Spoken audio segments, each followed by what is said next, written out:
دو باتیں بہت اہم ہیں، میں یہ بار بار کہتا ہوں، دو باتیں بہت اہم ہیں۔ نمبر 1 صحبت اہل اللہ، نمبر 2 کثرت ذکر اللہ۔ دو باتیں بہت اہم ہیں، نمبر 1 صحبت اہل اللہ، نمبر 2 کثرت ذکر اللہ۔ اہل اللہ کی صحبت میں بیٹھیں، جب صحبت میسر نہ ہو تو ذکر اللہ کی کثرت کریں، اور اگر اللہ یہ دونوں چیزیں عطا فرما دیں، اہل اللہ کی صحبت بھی مل جائے اور ذکر اللہ کی کثرت بھی مل جائے، سبحان اللہ، نور علی نور ہے۔ یہ تو نعمت ہی نعمت ہے، یہ تو نعمت ہی نعمت ہے، اللہ دونوں چیزیں عطا فرما دے۔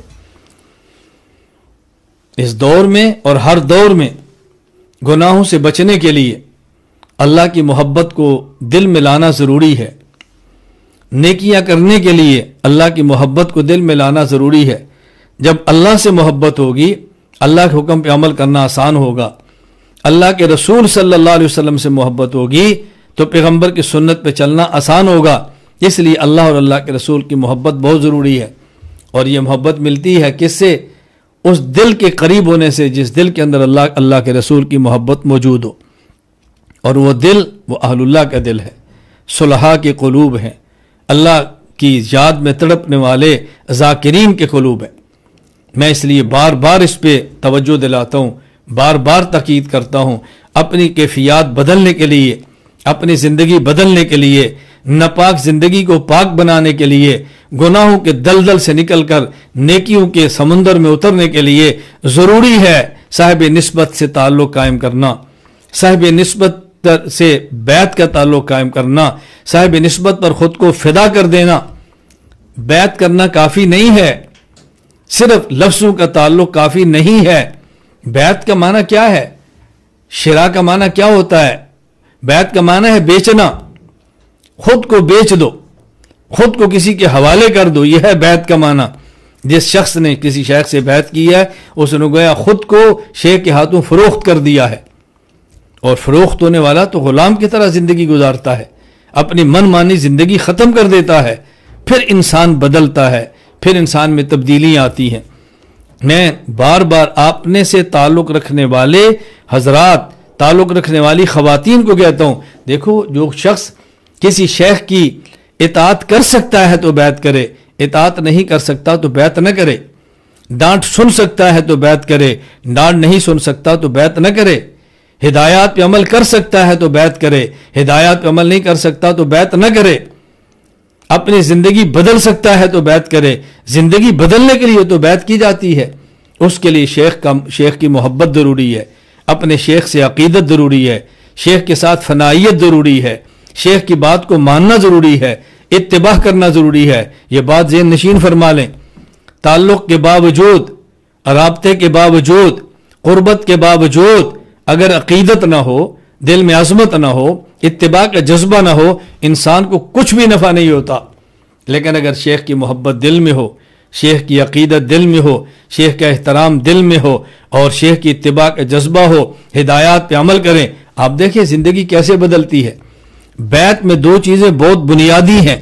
نمبر 1 اپنے حالات کی شیخ کو اطلاع، نمبر 2 شیخ سے ملنے والی ہدایات کی اتباع۔ جو شخص اپنے حالات کی اطلاع کرے شیخ کو، اور شیخ سے ملنے والی ہدایات کی اتباع کرے، وہ دیکھے کس طرح ترقی کی منازل طے کرتا ہے، کس طرح اس کو روحانی عروج ملتا ہے، کس طرح اس کو روحانیت اس کی پرواز کرتی ہے۔ ان کا اہتمام کریں۔ کبھی ہم شیخ کو حالات نہیں بتاتے، محسوس کریں گے ان کے پاس وقت نہیں ہے، نفرت کریں گے۔ سبحان اللہ، یہ کیا نفس کے بہانے ہیں، کیا شیطان کی چالیں ہیں، کس طرح خود کو برباد کر رہا ہے۔ اپنے شیخ کو حالات بتاؤ، جواب نہ ملے تب بھی بتاؤ، توجہ سے بات سمجھیں۔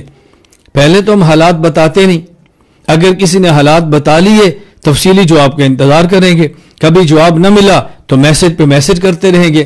میں الحمدللہ اپنے سے تعلق رکھنے والے ہر شخص کی بات کو سنتا ہوں، اس کو جواب دیتا ہوں، گلے کا موقع نہیں دیتا، لیکن پھر بھی انسان ہوں، غفلت ہو سکتی ہے، کبھی بھول سکتا ہوں، کبھی ذہن سے نکل جائے، کبھی تاخیر ہو جائے، میرے بھی عذر ہیں، میری بھی مصروفیات ہیں، لیکن آپ میں سے ہر شخص اور ہر خاتون وہ اچھی طرح اس بات کو سمجھتے ہیں کہ مجھ سے رابطے کرنے والوں کو جواب ملتا ہے۔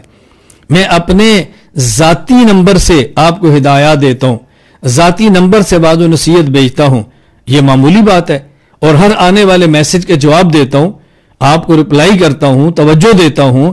کیوں؟ اس لیے کہ آپ کو مجھ سے تعلق ہے، میں آپ کا خیال کروں، آپ میرا خیال کریں، آپ میری بات کو مانیں، میں آپ پر توجہ دوں، آپ مجھ پر توجہ دیں، ایک دوسرے کے ساتھ شفقت اور محبت کا معاملہ رکھیں تو انشاءاللہ کایا پلٹ جائے گی، زندگی بدل جائے گی، ہمارا رخ ٹھیک ہو جائے گا.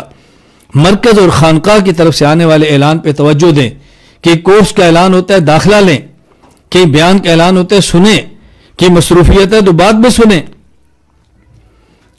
کہیں مصروفیت ہے تو بعد میں سنیں.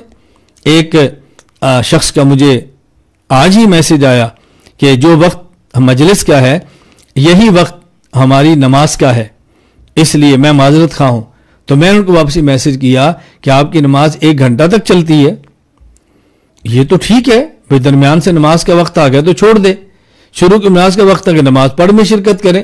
اگر آپ کے دفتر کا وقت ہے تو پھر جائز نہیں ہے کہ دفتر کا کام چھوڑ کے آپ مجلس سنیں، دفتر کا کام نمٹائیں. سکول کا وقت ہے اس کو وقت دیں، کالج کا وقت ہے اس کو وقت دیں، اس کو بعد میں سن لیں، ناغہ نہ کریں، اس مجلس کو سنیں، رابطہ رکھیں، اپنے حالات کی اطلاع کریں، ہدایات کی اتباع کریں، اور مرکز اور خانقاہ سے جارسی کورسز کے اندر شرکت کریں. یہ نصاب آپ کی ضرورتوں کو سامنے رکھ کے بنایا جاتا ہے، شارٹ کورسز کرائے جاتے ہیں تاکہ ہمارے عقائد پختہ ہوں، ہمارے اعمال ٹھیک ہوں، ہمارے اخلاق کی اصلاح ہو. یہ دین میں بنیادی 3 چیزیں ہیں. نمبر 1 عقائد کو ٹھیک کرنا، نمبر 2 اعمال کو ٹھیک کرنا، نمبر 3 اپنے اخلاق کو ٹھیک کرنا. یہ ہماری بنیادی ضرورتیں ہیں. اللہ ہمیں بات سمجھنے کی توفیق عطا فرمائے.